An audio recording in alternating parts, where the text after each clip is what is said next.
ప్రధానమంత్రి కావాలనుకున్నటువంటి మనిషి భారతదేశాన్ని నాశనం చెయ్యాలనేటటువంటి కుట్ర ఎందుకు చేస్తున్నారో తెలియదు. అవేబే నేనేం చేయట్లేదు, లేదా మా నాయకుడు చేయట్లేదని వాళ్ళ పార్టీ వాళ్ళు కూడా చెప్పచ్చు.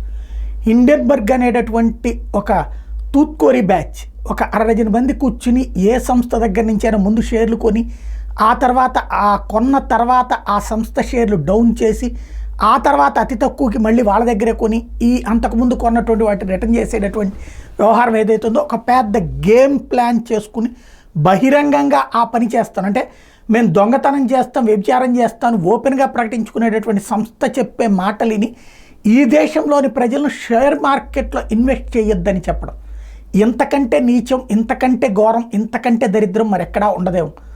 ఏ దేశ నాయకుడు ఈ మాట చెప్పడేమో. మీరు షేర్ మార్కెట్లో పెట్టుబడులు పెట్టబాకండి, గ్యారంటీలు ఉండదు అని చెప్పినటువంటి తొలి నాయకుడు ఆయనే అవుతాడు. కాకపోతే సిగ్గుపడు అని ఎందుకు చెప్పాల్సి వచ్చిందంటే ప్రజలు గాండ్రించి ఉమ్మేశారు.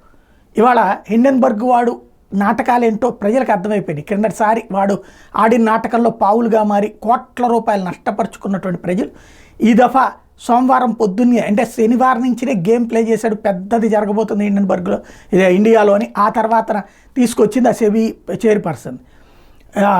అందులో ఎంత సిల్లీ సీన్ అంటే, ఫర్ ఎగ్జాంపుల్ నేను నా దగ్గర ఒక అకౌంట్ ఉంది, డీమ్యాట్ అకౌంట్, నేను షేర్లు కొనుక్కుంటా. అది రిలయన్స్ కొంటే ఇప్పుడు నేను కనుక వీడియోలు చేస్తే అంబానీకి నేను అమ్ముడిపోయినట్ట, లేకపోతే అంబానీ దాంట్లో పెట్టుబడులు పెట్టినట్ట.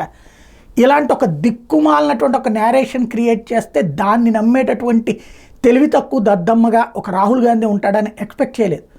దాన్ని బేస్ చేసుకుని పెట్టుబడి పెట్టద్దు అన్నట్టు. కానీ సెన్సెక్స్ ముందు డౌన్ అయినట్టు కనిపించిన ఒక్కసారిగా మళ్ళీ పికప్ అయి రాహుల్ గాంధీ మాటని జనం పట్టించుకోలేదంటే, చేత్కరించారంటే, కాండ్రించి ఉమ్మేశారంటే అర్థం చేసుకోవాలి.